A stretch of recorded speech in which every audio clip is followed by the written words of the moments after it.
Hola, ¿cómo están? Bueno, en el encuentro de hoy vamos a hablar sobre la cohesión. Es un aspecto más discursivo. En el tutorial anterior estuvimos hablando sobre algo que es muy de la base de la lengua, digamos, nosotros llamamos de la superficie, porque vamos a la palabra. En este caso estamos hablando del texto como un todo, aunque vamos a llegar a la palabra también. Bueno, ¿qué es la cohesión? Se parece una palabra muy técnica, pero quiere decir unidad. En realidad, para que un texto sea texto, tiene que cumplir con una condición que se llama textualidad. Y esa textualidad se da a partir de la coherencia, la cohesión y la adecuación. La coherencia tiene que ver con el sentido. Decimos que un texto tiene sentido cuando va avanzando temáticamente, lo que nosotros llamamos también despliegue temático, es decir, que las distintas partes vayan relacionándose entre sí. Es decir, si seguimos leyendo y vamos avanzando con la información, vamos de información vieja, información nueva, vamos agregando temas y los temas están relacionados, el texto es coherente. El texto es adecuado cuando no se sale de registro, ¿sí? Cuando no hay palabras muy informales en un texto académico. Por ejemplo, yo no diría pibe dentro de un texto académico, ¿sí? Que diría joven, por ejemplo. Y la cohesión tiene que ver con la unidad.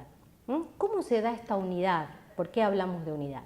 A nivel léxico, o sea, a nivel de las palabras, y a nivel gramatical, que son otros recursos de orden más sintáctico. Nosotros el día de hoy vamos a hacer hincapié en dos recursos cohesivos que tienen que ver con el plano gramatical. A nivel de las palabras, ya lo vimos esto en las primeras clases, pero lo vamos a repetir. Hay unidad, o decimos que el texto es cohesivo, léxicamente cohesivo, cuando las palabras se repiten. Si el texto habla, por ejemplo, sobre derechos humanos, bueno, la palabra derecho seguramente se va a repetir a lo largo del texto, ¿sí? O la palabra humano se va a repetir, humanidad, o sea, la reiteración puede ser parcial o total. Esas palabras están unidas en torno a su significado. Y también tiene que ver con la colocación, qué palabra va con otra. Derechos humanos es una frase que nosotros tendemos a unirla. Si pensamos en cosas que comemos en el desayuno, bueno, pan con manteca, ¿sí? No sé, un postre, frutillas con crema, no diríamos frutillas con dulce de leche. Entonces, ¿cuáles son las colocaciones más recurrentes? Entonces, la colocación y la reiteración son dos aspectos que le dan cohesión a nivel de la selección de palabras que hay en un texto. Por supuesto, estas palabras no las estamos eligiendo nosotros, siempre los textos los vamos a leer, pero tenemos que estar alertas que si estas palabras aparecen muchas veces, son palabras que las vamos a tener que conocer, con las que tenemos que familiarizarnos, buscarlas en el diccionario si no las conocemos, ver qué diferencias hay en la terminación cuando derivamos una palabra de otra. Hoy les decía, nos vamos a referir a dos aspectos que tienen que ver más con la gramática. En el plano gramatical, la cohesión se da a diferentes niveles y con diferentes recursos. Por un lado, la referencia, por otro lado, la sustitución, la elipsis y el uso de los conectores. Hoy nos vamos a detener en la referencia y el uso de conectores y más adelante vamos a abordar la sustitución y la elipsis. Lo vamos a dejar para nivel 2, en verdad. Acá ustedes van a ver en esta filmina un texto, que es un texto que ya hemos usado durante la cursada, pero lo vamos a colgar igual en el aula virtual, para ilustrar el fenómeno de la referencia, ¿sí?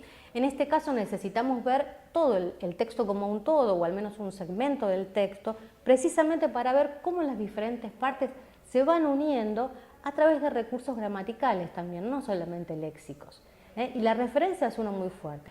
Si hablamos entonces de referencia, básicamente nos vamos a detener en la utilización de los pronombres para evitar la repetición, la redundancia. Ustedes dirán, pero bueno, se repite muchas veces el mismo pronombre. Si estuviéramos hablando de una biografía, me acordaba de una que aparece en uno de los textos, que es la de Charles Dickens, en lugar de repetir muchas veces el nombre propio, Charles Dickens, utilizaríamos muchas veces el pronombre he o el posesivo his, y ustedes dirían, bueno, hay mucha repetición de he o de his.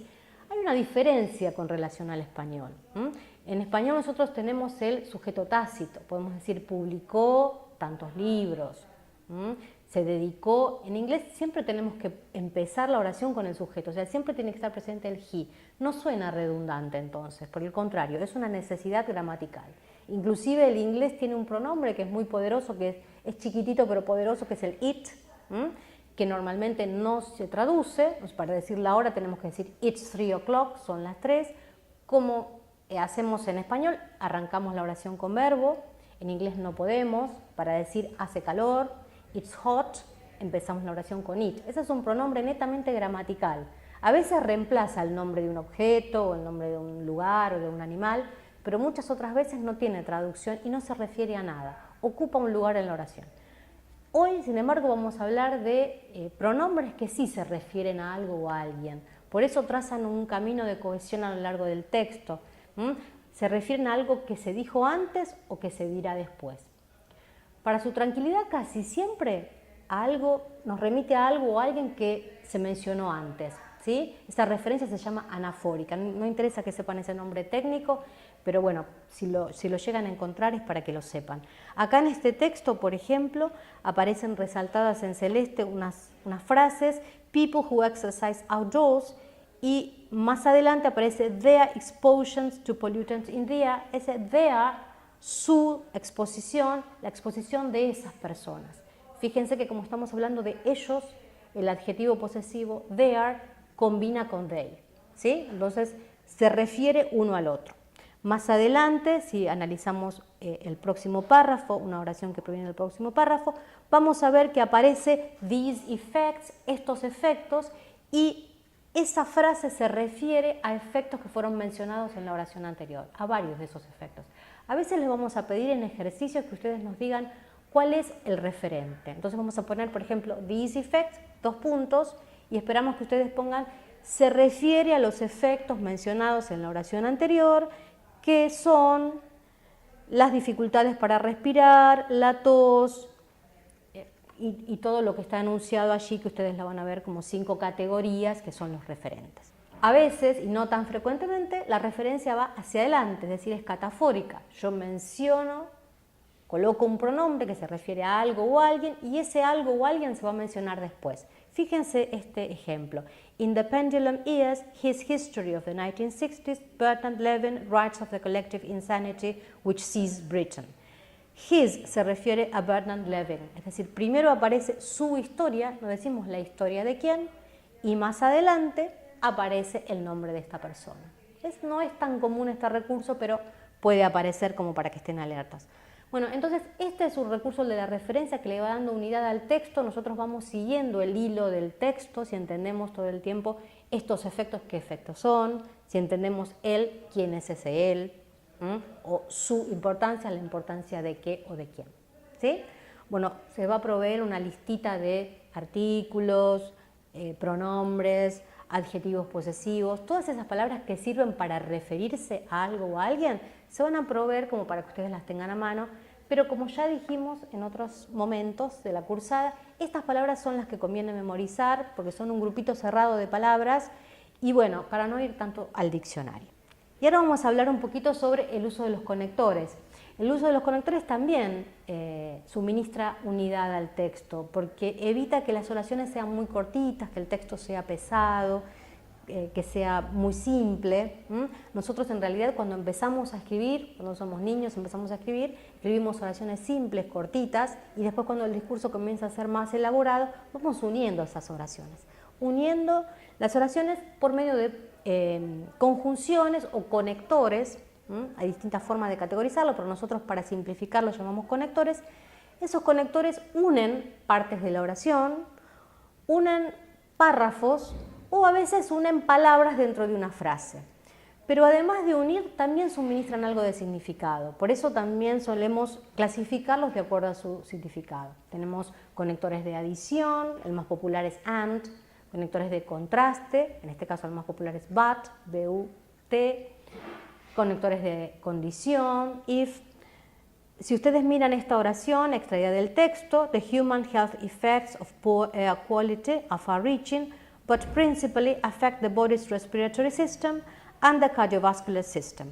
Ahí van a ver 2 conectores que aparecen en la oración. Uno es adversativo o de contraste, el but, y el otro es de adición, que es el and. Son 2 conectores muy populares, yo les diría que los tienen que memorizar si no lo saben. No me gusta decir mucho la palabra memorizar, pero los tienen que conocer, familiarícense con ellos.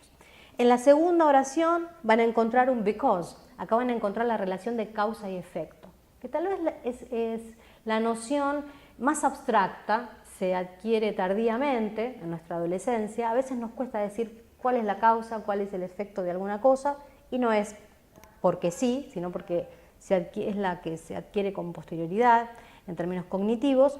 Y bueno, en este caso lo van a ver marcada a partir del conector because. ¿Sí? Fíjense que en este texto tenemos una oración para ilustrarlo. The respiratory system is particularly sensitive to air pollutants because much of it is made up of exposed membrane. En esta última oración van a ver la noción de causa y efecto y van a ver en la filmina y en el material que está en el aula virtual que hay distintos conectores, no solamente because. Because sería como el más conocido, ¿sí? Que pueden introducir esta noción. A veces ese conector va a estar en el medio de la oración, como es en este caso, uniendo las dos partes de la oración, o lo que sería en términos técnicos las dos cláusulas. Pero puede ser que la oración empiece con el conector, ¿sí? Si la oración empieza con el conector, con esa parte de la oración, ese fragmento va a estar dividido de la otra parte por una coma. Si el conector va en el medio, no va a haber ningún signo de puntuación que las divida. Y bueno, podemos expresar lo mismo a través de otros conectores. Acá ustedes tienen otros ejemplos. Due to the gas leak, the house caught fire. Debido a la pérdida de gas, la casa se incendió, por ejemplo. Ahí tienen la expresión due to. O the house caught fire due to the gas leak. Entonces, paulatinamente vamos a ir, no es por ahí relevante o interesante que ustedes estudien todo esto de memoria, sino que los vayan analizando a medida que van apareciendo en los textos, que la aparición de estos conectores sean significativos, necesarios para ustedes y así los vayan incorporando.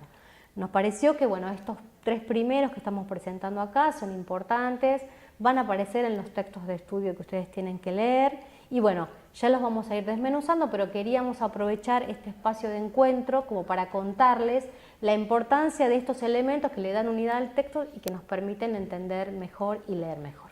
Bueno, nos encontraremos con otro tema próximamente. Hasta pronto.